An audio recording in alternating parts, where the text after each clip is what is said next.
तो दोस्तों आज हम लोग मौर्योत्तर काल में प्रवेश कर रहे हैं और हम इसको देखने का प्रयास करेंगे। मौर्योत्तर काल, पिछले क्लास में आप देखे होंगे कि हम लोगों ने मौर्य काल पढ़ लिया है।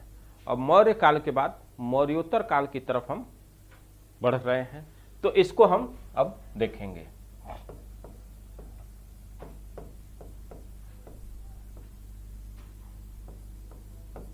मौर्योत्तर काल, जैसा कि आप जानते होंगे कि मौर्य काल के पतन के बाद लगभग 200 बीसी से 300 एडी को हम मौर्योत्तर काल के नाम से जानते हैं और इसी संदर्भ में हम इसका अध्ययन करेंगे।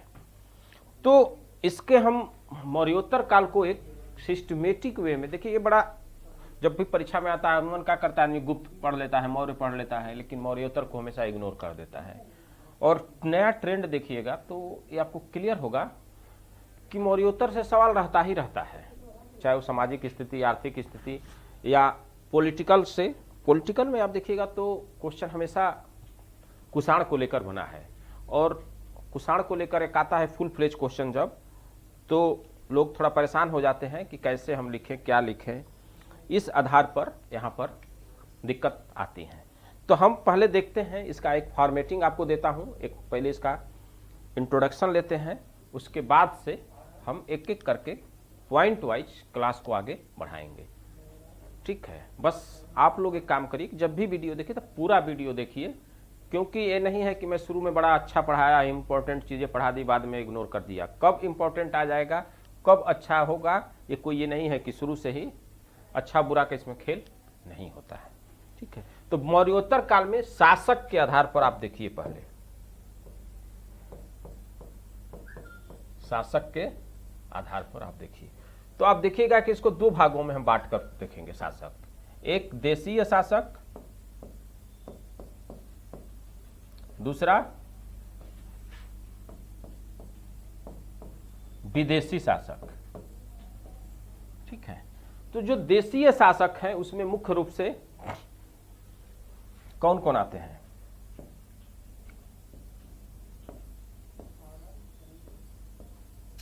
शुंग,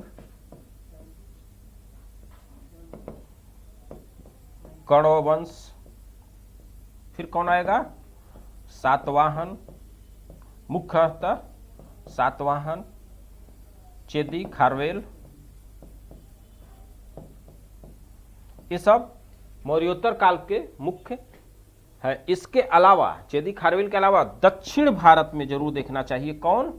संगम काल, ये भी मौर्योत्तर में ही है। अब भारत का इतिहास तो एक है, ऐसा तो नहीं है कि नॉर्थ इंडिया का दूसरा है, साउथ इंडिया का दूसरा है, बटा तो नहीं है ना। तो इस हिसाब से इसको देखना होगा। जब भी देखिएगा मौर्योत्तर का नाम जरूर जब भी लीजिएगा आप, मेंस में, इंटरव्यू में कहीं भी बताना होगा अगर आपको, तो आप संगम को छोड़कर नहीं चाहिएगा, नहीं तो बड़ा ब्लाइंडर हो जाएगा। क्योंकि टीचर चाहता है कि आप आपके जीवन में आपके संतुलन है कि नहीं, आपकी पढ़ाई में संतुलन है कि नहीं, ये दिखाइए। और इतिहास का विडंबना रहा है कि बहुत दिन तक नॉर्थ इंडिया के इतिहास को लोग इग्नोर करके चलते थे, साउथ इंडिया के इतिहास को, तो ऐसा नहीं है। ठीक है, अब यहां पर देखते हैं हम क्या विदेशी में, तो देखिएगा इंडो ग्रीक, इंडो ग्रीक। ठीक है, शक, कुषाण, मुख्यतः ये तीन हैं जिसको कि हमें देखना चाहिए। मौर्योत्तर काल के भी राजवंश हैं और इंडो ग्रीक, शक और कुषाण ये भी है।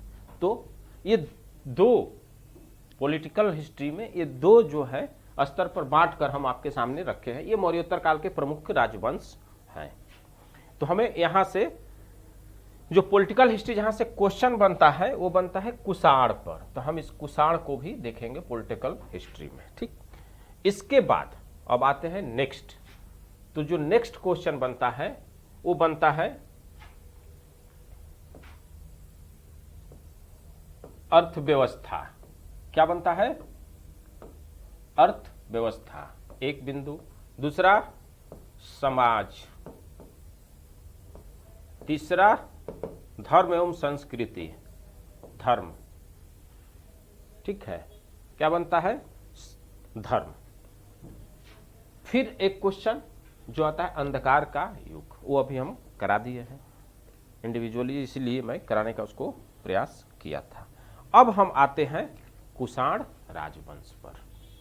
जैसा कि आपसे मैंने अभी वादा किया था कि हम पहले पॉलिटिकल हिस्ट्री का एक वंश देखेंगे।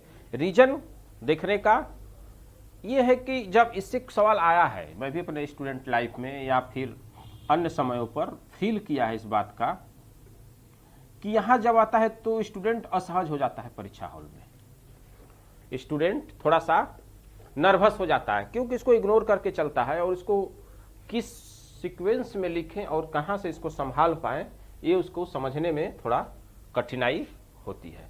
तो इसको जो है हम यहाँ से कुषाण राजवंश उठाते हैं। ठीक है, अब हम नेक्स्ट देख लेते हैं कुषाण राजवंश का पॉलिटिकल हिस्ट्री। एक कितने बार एक क्वेश्चन आया है कुषाण का वर्णन कीजिए, या कुषाण का प्रशासनिक या राजनीतिक, जो प्रशासनिक खास करके आता है कि प्रशासनिक उपलब्धियों का वर्णन कीजिए। तो डिटेल में हम देखते हैं। तो सबसे पहले जब भी कुषाण लिखेंगे तो मौर्योत्तर काल के राजवंश में सबसे प्रसिद्ध जो राजवंश है जिसकी उपलब्धि ख्याति बड़े स्तर पर भारतीय इतिहास में व्याख्यायित है, वो है कुषाण राजवंश।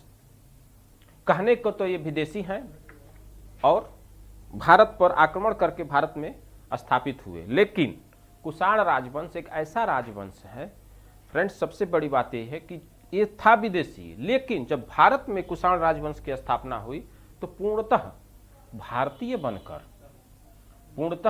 बनकर सत्ता में काबिज हुए, भारतीय सभ्यता एवं संस्कृति को अपनाए, और न केवल अपनाए बल्कि उसके प्रोत्साहन के लिए, उसके वृद्धि के लिए ये लोग कार्य भी किए। ये क्या किए, अपने जो भी क्षमता थी आर्थिक सामाजिक स्तर पर उसमें ये इन्वेस्ट किए अपनी क्षमता का भी, और इसके वृद्धि होने के लिए भारतीय संस्कृति उपलब्धि धार्मिक स्थिति का को एनरिचमेंट करने के लिए प्रयास किए। तो इस प्रकार से आप देखेंगे जो कुषाण राजवंश है वो विदेशी नहीं होकर बल्कि एक भारतीय होकर भारत का सेवा किया था।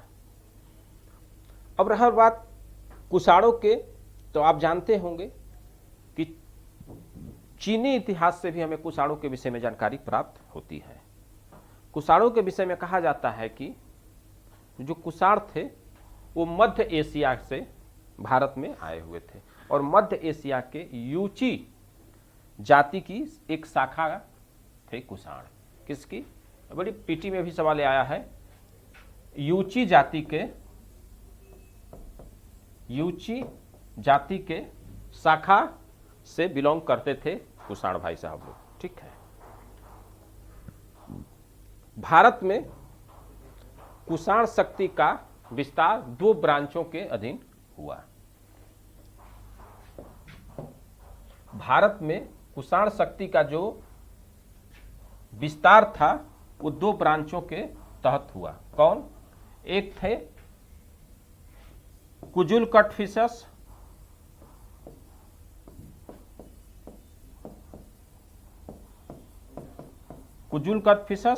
और दूसरी तरफ था कनिष्क का राजवंश। ये दो राजवंश थे कुषाण, और लेकिन दो ब्रांच से बिलोंग करते थे। तो जो कटफिशस ग्रुप था, कुजुल कटफिशस या कटफिशस बोलते हैं, तो उसमें 15 से लेके 65 ईस्वी तक जो कटफिशस थे ये 15 से लेके 65 ईस्वी के बीच में भारत पर शासन किए थे। ठीक है, 15 से लेकर 65 एडी के बीच में जो कटफिशस हैं इन्हीं को भारत में कुषाण साम्राज्य के संस्थापक के रूप में देखा जाता है, जाना जाता है। कुजुल कटफिशस के समय में मुख्यतः काबुल, कंधार एवं तक्षशिला, काबुल, गांधार एवं तक्षशिला के क्षेत्रों पर अधिकार किया गया था, ये उसके अधीन आ गया था। और कुजुल कटफिसस ने महाराजा धीराज की उपाधि धारण की थी। किसकी? महाराजा धीराज की उपाधि धारण की थी कुजुल कटफिसस ने। इस साम्राज्य का संस्थापक था। थोड़ा सा इसका परिचय देंगे, पॉलिटिकल हिस्ट्री चुकी है। इसके बाद से आप देखिएगा कि कुजुल कटफिसस के सिक्कों पर सच धर्म प्रतिष्ठ शब्द अंकित है। क्या लिखा है? सच धर्म प्रतिष्ठ। ठीक है, ये लिखा हुआ है। इसका मतलब यह है कि सच धर्म प्रतिष्ठ, इसका मतलब यह है कि ये बौद्ध एवं शैव धर्म में भी विश्वास करते थे, इसके भी फॉलोअर थे। ये एक धर्म विशेष से नहीं इनका कोई मतलब था, धर्म सहिष्णु शासक के तौर पर भी हम इनको स्थापित कर सकते हैं। इसके बाद से आए बीम कटफिसस। कौन आए? बीम कटफिसस। ठीक है, 65 ईस्वी में ये सत्ता पर आसीन हुए और कहा जाता है कि इनके समय में कुषाण राज्य विस्तृत हुआ और अस्थायित्व को प्राप्त किया। इनके समय में कुषाण राज्य में अस्थायित्व की प्रकृति स्थापित हुई। किसके समय में? बीम कटफिसस के समय में। इसने पंजाब तक्षशिला से लेते हुए मथुरा तक के क्षेत्रों को जीत लिया था। तक्षशिला पहले भी था और इनको भी जीतना पड़ा। इसका मतलब यह है क्या कि कुछ समय के लिए जो तक्षशिला था वो इनके हाथ से, कुषाणों के हाथ से निकल गया। यही कारण है कि बीम कटफिसस को पुनः जीतने का प्रयास करना पड़ा था। इधर कटफिसस के समय में तक्षशिला पंजाब मथुरा से लेते हुए मध्य एशिया तक के क्षेत्र इनके नियंत्रण में थे। एक इतिहासकार हैं प्रोफेसर बैजनाथ पुरी। कौन? प्रोफेसर बैजनाथ पुरी। उनके अनुसार बीम का साम्राज्य पूर्व में बनारस से लेकर पश्चिमोत्तर में पर्थियन की सीमा तक विस्तृत था। पूर्व में बनारस से लेकर पश्चिम और उत्तर के साइड को लेते हुए पश्चिमोत्तर एरिया में जो इनका था वो पर्थियन की सीमा को टच करता था। तो इतना साम्राज्य विस्तार कर लिया था, यानी कि साम्राज्य का जो विस्तार था वो बीम कटफिसस के समय में ज्यादा हुआ और साम्राज्य में अस्थायित्व आया। अब यहां से क्या हो जाएगा? अस्थायित्व आएगा तो इस राजवंश का शासन हमेशा चलता रहेगा। ठीक है, बीम ने सोने एवं तांबे के सिक्के चलवाए, दोनों सिक्के चलवाए बीम कटफिसस ने, सोने के एवं तांबे के सिक्के चलवाए। इन पर लेख जो कुछ अंकित किए गए हैं उसके अनुसार हमें यह इंगित होता है, हमें यह जानकारी प्राप्त होती है कि ये महाराजा की उपाधि धारण करते थे। उसके साथ ही साथ महेश्वर एवं सर्व लोकेश्वर इत्यादि की भी उपाधि धारण करते थे।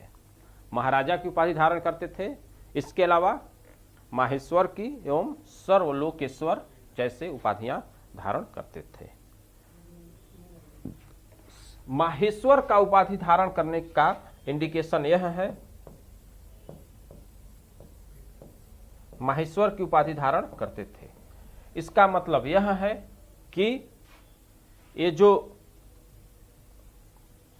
इसकी जो धार्मिक झुकाव थी बीम कटफिसस की, वो बौद्ध धर्म के साथ साथ ये दिखाता है हमें कि शैव धर्म के तरफ भी थी।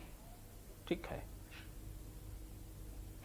तो ये इनके उपाधि से हमें इंडिकेशन प्राप्त होता है। इनके समय में, बीम कटफिसस के समय में प्रमुख व्यापारिक मार्गों पर कुषाण साम्राज्य का नियंत्रण था और रोमन साम्राज्य से इनके अच्छे व्यापारिक संबंध स्थापित थे बीम कटफिसस के समय में। ठीक, तो इस तरह से हम देख रहे हैं कि बीम कटफिसस ने न केवल साम्राज्य विस्तार किया बल्कि बाह्य व्यापार को भी बढ़ावा दिया और रोमन साम्राज्य के साथ इनके व्यापार संबंध स्थापित थे। बड़ी उल्लेखनीय बात यह है कि मौर्योत्तर काल में जो व्यापारिक स्थिति रही है वो आप ध्यान दीजिएगा कि हमेशा भारत के पक्ष में रही है। जो व्यापार का संतुलन था वो भारत के पक्ष में था, और व्यापार संतुलन में भारत के पक्ष में था। इसका मतलब क्या है? देखिए भाई, रिश्ता हमेशा अपने ही पक्ष में हो तो आप लाभान्वित रहते हैं, आप जिसमें भारी हो, आप जिसमें लाभ के पक्ष में हो। तो व्यापार में भी यही चलता है, यानी कि हम निर्यात ज्यादा कर रहे हैं, हमारे यहाँ उत्पादन ज्यादा हो रहा है, क्वालिटी प्रोडक्ट हो रहा है और उसकी डिमांड बाहर ज्यादा है। रोमन साम्राज्य के साथ ज्यादा था, तो उससे क्या होता था कि रोमन साम्राज्य को हम निर्यात ज्यादा करते थे, और निर्यात ज्यादा करते थे तो हमें जो पैसा था वो हमारे तरफ आता था। ठीक है, तो इस तरह से आप लोग ये भी प्रयास करिएगा कि अपने रिश्तों में हमेशा बैलेंस बनाकर चलिएगा। तो वहां पर क्या होता है कि आप हमेशा लाभ की स्थिति में रहेंगे, एक्स्ट्रा टेंशन नहीं लेंगे। नहीं तो बहुत से लोग हैं कि पीछे पीछे घूमते ही जीवन बीत जाता है और उनका संतुलन बिगड़ जाता है। तो ऐसी स्थिति नहीं आनी चाहिए। इतिहास के पन्नों से हमें यह भी सीख मिलता है कि हमेशा संतुलन अपने पक्ष में बनाए रखिए। ठीक है, एक तेज आदमी का यही काम है। तो ये बीम कट फिशर्स का थोड़ा बहुत बीम कट फिशर्स हम देखें। अब हम आते हैं दूसरा जो इसका शाखा है वो है कनिष्क का। कनिष्क का, ठीक है, 78 एडी में इनके द्वारा, कनिष्क के द्वारा जो जानकारी हमें, इनकी ऐतिहासिक जानकारी हमें मिलती है वही मिलती है कि 78 एडी में इन्होंने शक संवत की शुरुआत की थी। किसने? कनिष्क ने। ठीक, और कनिष्क के समय में कुषाण साम्राज्य अपने विकास के, अपने उत्थान के, प्रसार के पराकाष्ठा पर पहुंच गया था। कहा जाता है कि भारत में कई ऐसी उपलब्धियां हैं जो कुषाण के अंतर्गत स्थापित की गई थी। ठीक, कुषाण में, कनिष्क में आप देखिएगा तो इनके राजत्व को देखिए। हम यहां से शुरुआत करेंगे।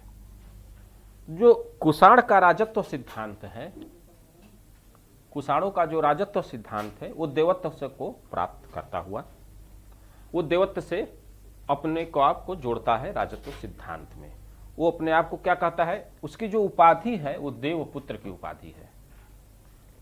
देवपुत्र की उपाधि धारण करने का तात्पर्य यही है कि जो अपना राजत्व सिद्धांत था, उसका जो उसको राज करने की थ्योरी थी, वो कहीं न कहीं अपने आप को देवत्व की तरफ ले जाता है, ईश्वर के प्रतिनिधि के तौर पर अपने को स्थापित करने का प्रयास करता है। और जगह, इस धरती पर जो राजा है वो ईश्वर का प्रतीक छाया है, इस अवधारणा को वो विश्वास करता था। उसके समय में आप साम्राज्य विस्तार देखिए, राजत्व देखें,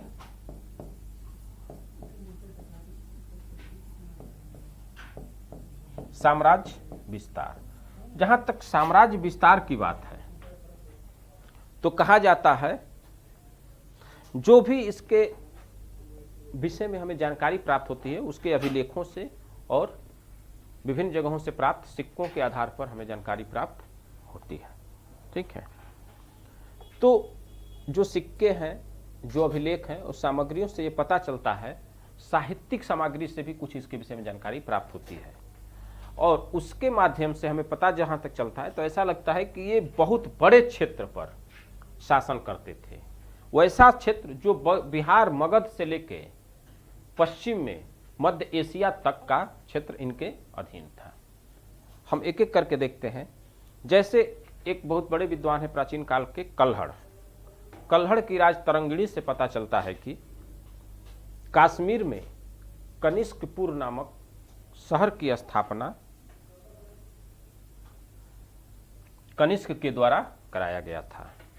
जो कश्मीर में कनिष्कपुर है, जो आधुनिक कांजीपुर है, उसका पुराना नाम है कनिष्कपुर। एक कल्हड़ के राज तरंगिणी में इसका वर्णन हमें मिलता है।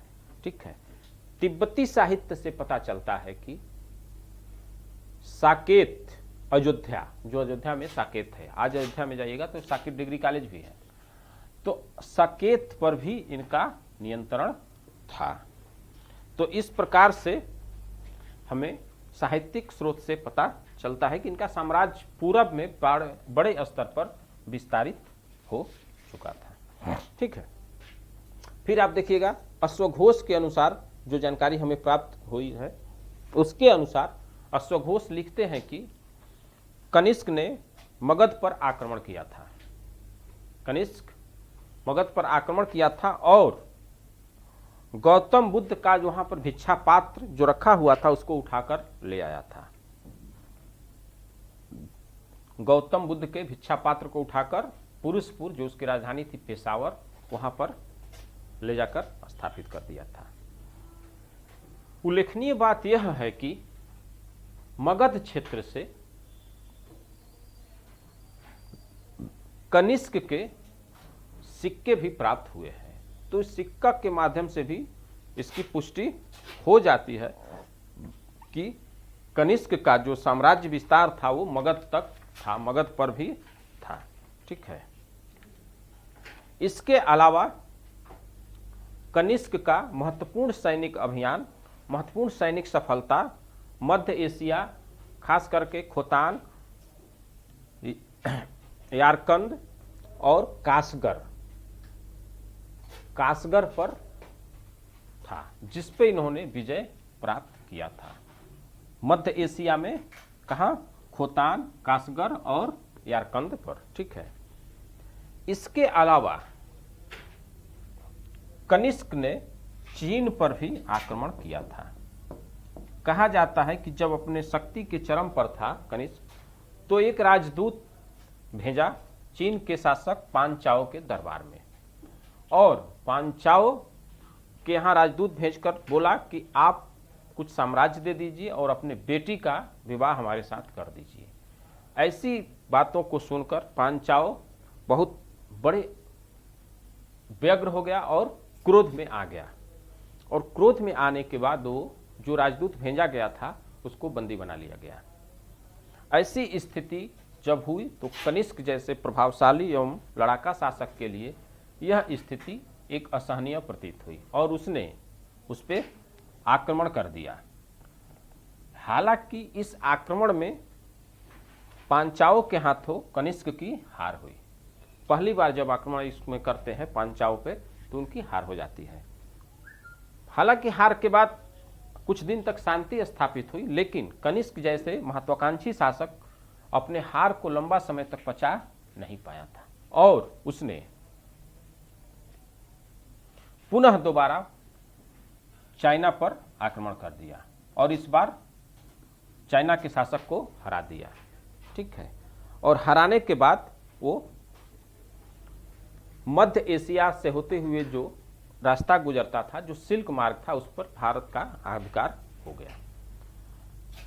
और इस प्रकार से अगर देखा जाए तो कनिष्क का जो साम्राज्य है वह मध्य एशिया से लेकर पूरब में बिहार तक विस्तृत रूप से फैलता हुआ हमें दिखाई देता है, विस्तृत रूप से वहां तक फैल चुका था। ठीक, कहा जाता है कि कनिष्क का जो साम्राज्य था गंगा, सिंधु एवं आक्सस की घाटियों को छूता था। ठीक है, तो इस प्रकार से कनिष्क ने अपने साम्राज्य का विस्तार किया और साम्राज्य को एक स्थायित्व प्रदान करने का प्रयास किया। अब हम इसके प्रशासन को थोड़ा सा देख लेते हैं। कनिष्क के प्रशासन, कनिष्क का प्रशासन हम यहां से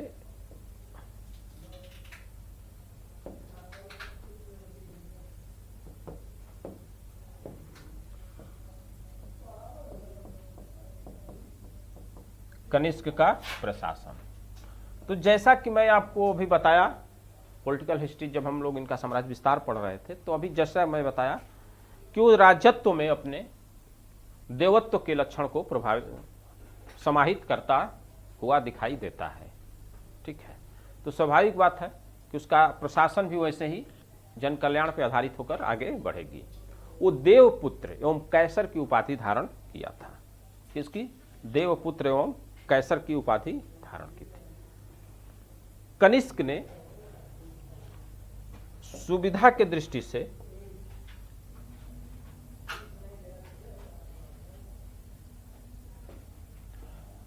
अपने साम्राज्य को दो भागों में बांटा था। सॉरी, साम्राज्य को नहीं, अपने राजधानियों को दो भागों में बांटा था, यानी कि दो राजधानी स्थापित किया था। एक तरफ थी पुरुषपुर या पेशावर, जिसको आधुनिक समय में हम कहते हैं, क्या कहते हैं, पुरुषपुर, या उसको अब क्या बोलते हैं, पेशावर। और जो दूसरा राजधानी है उसका, वो हमें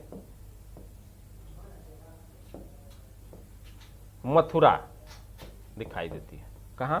दूसरी जो राजधानी थी वो मथुरा थी। और ये जो राजधानी है वो इसके पश्चिमी भाग के क्षेत्रों को नियंत्रित करने के लिए स्थापित की गई थी।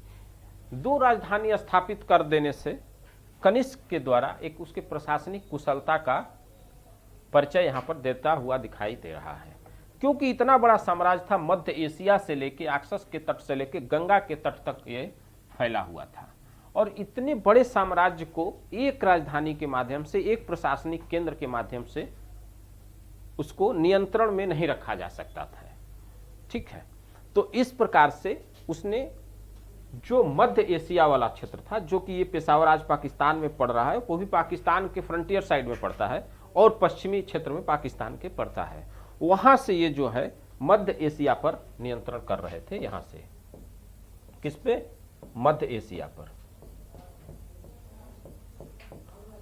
तो इसने दो साम्राज्य के अपनी राजधानियां बनाई, एक पुरुषपुर पेशावर, जहां से मध्य एशिया पर नियंत्रण कर रहे थे, दूसरी तरफ मथुरा, जिसे ये पूर्वी क्षेत्र में उत्तर प्रदेश, बिहार, जो इधर वाला एरिया था, उसको नियंत्रित यहां से वो कर रहे थे। तो ये उनके प्रशासन की सबसे महत्वपूर्ण बात थी। उसके बाद प्रशासन में छत्रप व्यवस्था लेकर आए। क्या लेकर आए?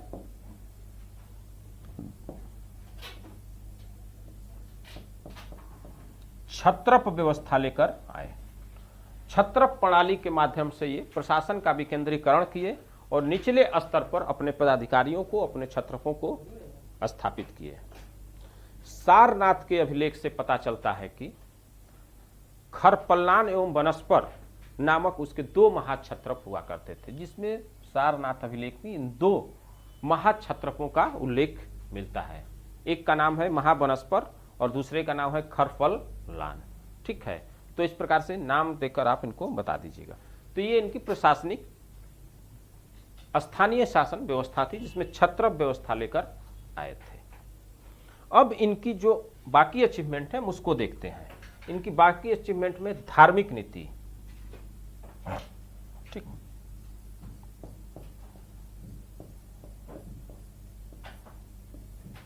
धार्मिक नीति कैसी थी? देखिए, कनिष्क जो है अपने संपूर्ण ओवरऑल धार्मिक पॉलिसी में जब देखिएगा, धार्मिक नीतियों में देखिएगा, तो ये मुख्यतः धर्म सहिष्णु दिखाई देते हैं। धर्म सहिष्णु दिखाई देते हैं, एकांगी नहीं है, एक धर्म के प्रति ये बायस्ड नहीं है, जिसमें मुख्य रूप से इनको हम कह सकते हैं कि एक ऐसा शासक था जो सब धर्मों का आदर करने वाला था। जबकि इनका जो झुकाव था, हर व्यक्ति का एक धार्मिक, क्योंकि धर्म क्या है, व्यक्तिगत मामला है, हर व्यक्ति का जो है वो एक झुकाव होता है धर्म विशेष के प्रति। लेकिन जो विद्वान वर्ग होता है, जो धर्म सहिष्णु होता है, वो केवल एक धर्म को तो मानता है क्योंकि वो उसका व्यक्तिगत मामला है, उससे उसको शांति मिलती है, उस धर्म से वो प्रभावित है।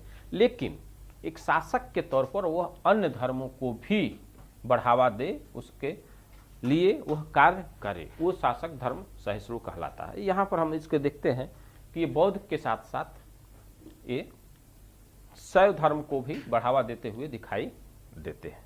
ठीक है, क्योंकि मंदिर बनवाने के भी साक्ष्य कनिष्क के अभिलेखों से हमें प्राप्त होती है।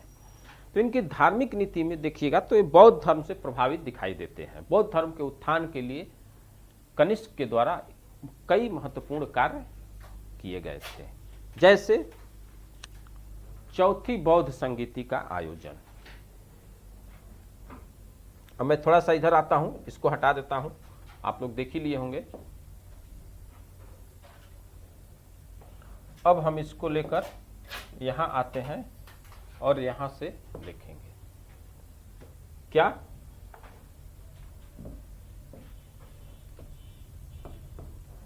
चौथी बौद्ध संगीति,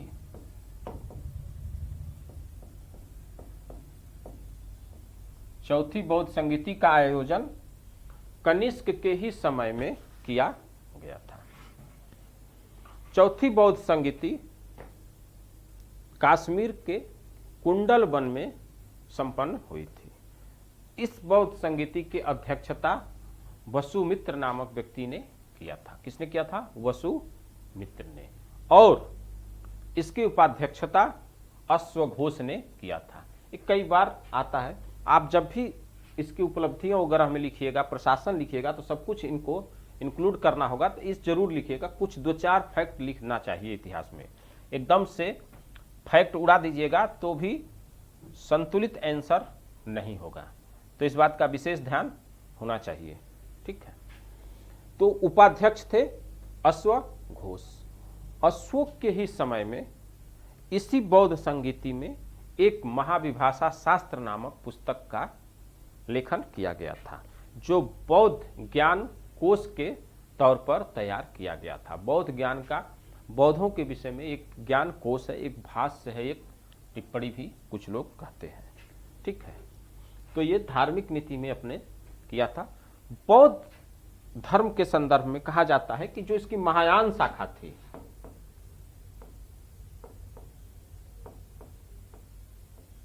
जो इसकी महायान शाखा थी, उसकी ख्याति बड़े स्तर पर फैली और इसका खूब विस्तार हुआ महायान शाखा का। और महायान शाखा का जो विस्तार न केवल इंडिया में हुआ, बल्कि इंडिया से बाहर भी अशोक के द्वारा, कनिष्क के द्वारा किया गया। आज जो चाइना और जापान इत्यादि जगहों पर महायान शाखा का विस्तार हुआ है, इसमें जो महत्वपूर्ण योगदान है वो कनिष्क का है।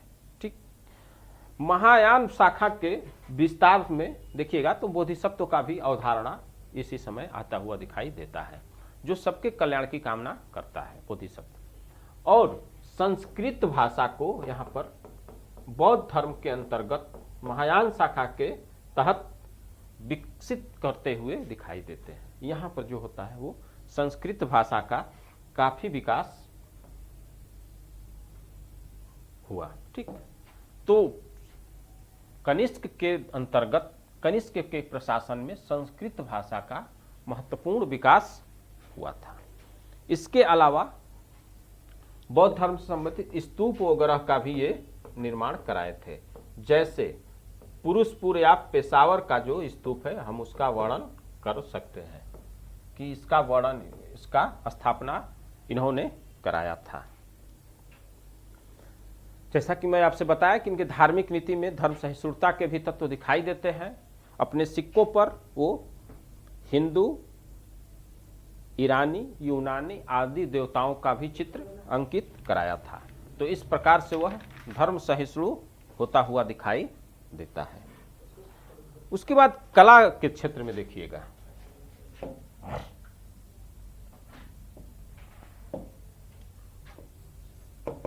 कला के क्षेत्र में आप देखिएगा तो आपको यह दिखाई देगा कि कनिष्क के समय में कला के क्षेत्र में अद्भुत विकास हुआ, अद्वितीय विकास हुआ। उसके पहले कला के क्षेत्र में, कुछ कला के जो क्षेत्र हैं वहां पर तो इसके ही समय में महत्वपूर्ण विकास हुआ था। स्थापत्य में तो पहले से भारत में बहुत विकास था, लेकिन कुछ ऐसी भी कला की विधा थी जहां पर मैं कह सकता हूं कि स्पेशल कनिष्क को इसका क्रेडिट दिया